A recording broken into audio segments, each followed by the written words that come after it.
So this is a series known as Anova in the Limelight, and we'll be interviewing various people about who they are, what they do with regards to the jobs that they do for Anova. And today we're sitting here with Lucky. So Lucky, first of all, would you like to introduce yourself? Tell us a little bit about yourself. Who are you and what do you do?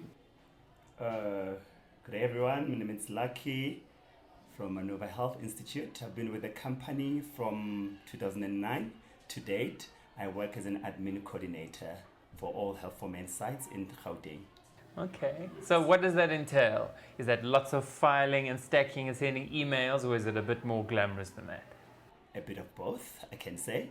Firstly, we usually receive clients and direct them accordingly and triage them. Secondly, that has to do with lots of filing, opening files of patient and putting their results into their files. And yeah, basically that's what I do. So would you consider yourself to be an A-type personality, the kind of person that knows where everything is and has to be on top of everything all the time? Sure, especially dealing with MSM, one needs to know exactly what he's doing. As you could see, the dressing code will tell you in detail that I'm an A-type of person. So everything needs to be on detail. Okay. Even the filing system needs to be in detail. That makes it easy for our clinicians to get the information that they need for the patient in every file. Because should I mess it up, then the doctor would find difficulties in arranging or finding patient information on his file. So you're sort of the gatekeeper of information. So if a doctor needs to know X person has come in and had this experience and has this on file, then you'd be the person who would, keep all of those archives. Most certainly. Oh, fantastic. Sure. And from what I can hear in the background here, it's quite chaotic. There's lots of people and there's lots of noise and stuff. So how do you keep yourself above board and keeping on? How do you keep yourself on top of everything? Lots of coffee. No, unfortunately, I don't drink coffee, but then staying calm and knowing what I'm here for and the drive that I'm here to help the community. So that keeps me going, yes. The noise doesn't disturb me because I come here focused. All my problems, I leave at home. When I come here, I know very well that this is what I need to do for a day. What do you really enjoy about it? As an MSM man, that also enlightens my mind, helping other MSM, because there are challenges that maybe I might have not came across, but then if someone comes forth and present those problems, then I tend to see, should I overcome this, or maybe should I come across this problem in life, how would I be able to handle it? That helps me, and that I enjoy most as well, working here. And what is a day in the life of Lucky like here in Yeoville Clinic? The day of Lucky.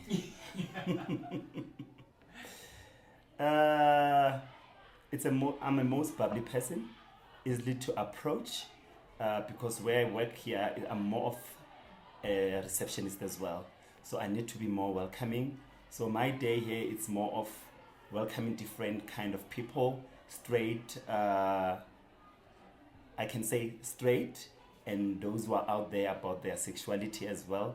So in the average day, you come in and have you got like a routine, or is it literally just a case of fly by the seat of your pants? This has just happened now I need to get this done, I need to put these files in order, then I need to deal with this person and make sure that person, and how does it work?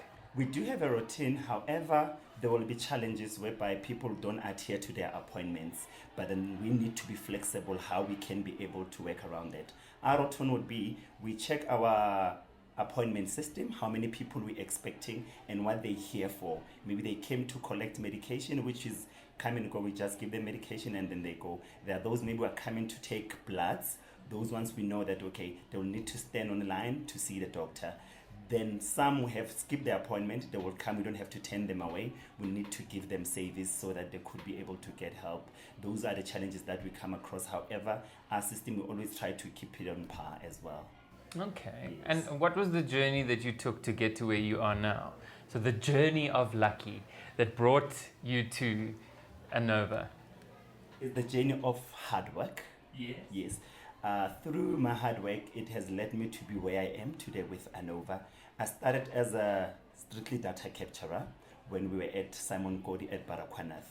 and then we moved to the Center of Excellence, which was Zola, Yeoville, and Shawelo. And then that's where I started to grow and loving what I'm doing. And then there was a need that they need someone who could be able to trace the patients, like the lost to follow-ups, the defaulters. So as a data capturer, I also had interest in that. I also helped the nurses and the counselors to help trace the defaulters. And whilst we're still doing our data capturing, I would pick up the gaps and I would interact with the nurses and the doctors and say, here's a gap here, how can we fix it? That has led me to grow to be where I am till today. So do you have an incredibly good memory that you can keep all this information in your head, or are you just very meticulous about taking notes and putting everything in the file? I could say it's both. Really? Yes, because there are some patients that I could remember from a tick of my finger that, oh, so-and-so was supposed to come for his appointment, because there are some patients that we have built relationships with. Those you could be able to remember and be able to trace. But then there are those that you might find that I see them once in a while, but then I also keep their records. I can always go back and refer to my records as well. That's an incredible ability. Are you very good at remembering names and faces and things like that? Most certainly, yes, and even nicknames as well. Because some patients, when they walk in here, they will tell you, hi, my name is Gatekeeper, then AKA Lux. So to me, it will ring, okay, this one I'll have to call him by Lux. Open 2 files for that one. No, it's the very same file. Same file, but then I would know how to address. 2 labels. Yes, okay. I'll know how to address the patient and make them feel welcomed, because some they will say, this is the name that appears on my ID, but then I prefer this one. So then I would be able to make them feel at ease and be addressed with the name that they prefer most. So by giving me that name, I can be able to identify and relate to that person, because whatever he said on that particular day, it captured my attention, and then now I can be able to relate to him, and then I can be able to remember him easily when he walks into the door. So what are some of the bigger challenges that you face working here? Some of the things that are, that when you get home you think, whew, that was a tough one, but I got through. Having defaulters, it's very challenging, especially when we've worked so hard with the nurses and the doctors, trying all we could to give them the best service ever, and yet people default and try to trace them. When you call them, they would pretend not to be the owner that you're calling, and yet you know that I'm only trying to help this person because I want to see this person making it in life, but then he's rejecting all the help, and it really strains you. You even sometimes feel like even after work I can go out of my way to go trace this person and bring them back to the clinic so that we could give them the best service ever. Those are the challenges that we sometimes come across. Some challenges that we have, it's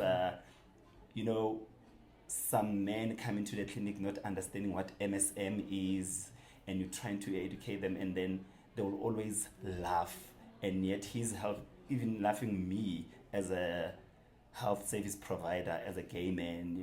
You sometimes trying to help you try not to take it personally, like, okay, I'm here to give you help, though you don't understand, but then as time goes on, you will try to interact with this person and make them understand. Not to say you want to turn them gay, but you want to make them understand that in life we're all different and we need to respect one another.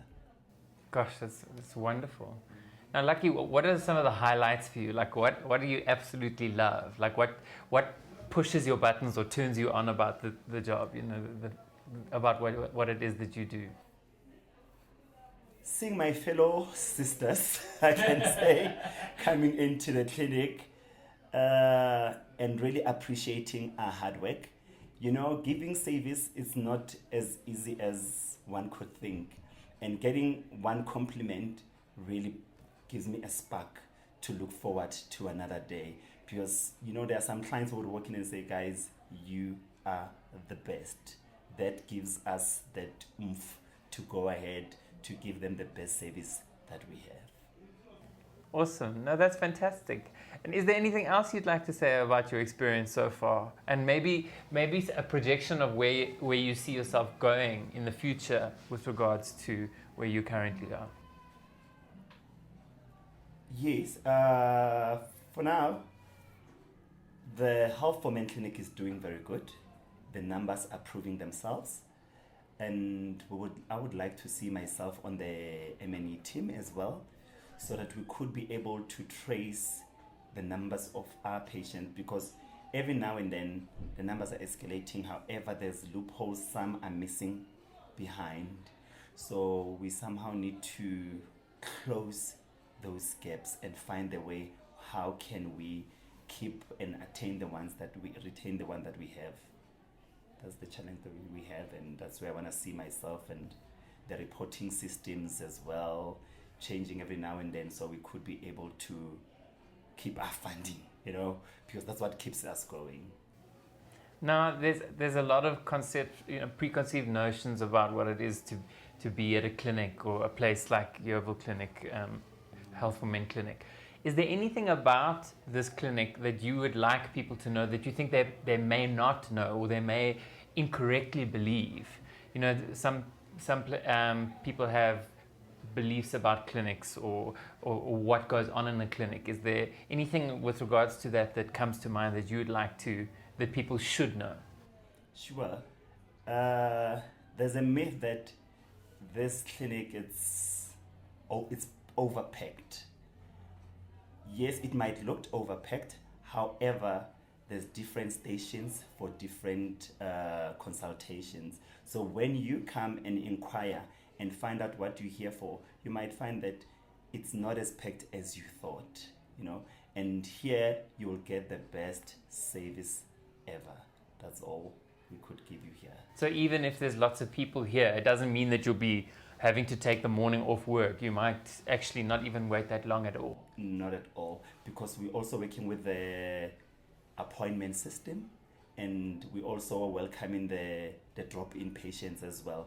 So even the appointment system, that helps us to know that out of the 20 that we're expecting maybe for a day, we know that maybe out of the 20, 15, it's a pop-in coming to take the medication, and then off they go. And then the rest will be open for consultations, and we're still opening doors for the drop-ins. So that gives them assurance that they won't wait the whole day here.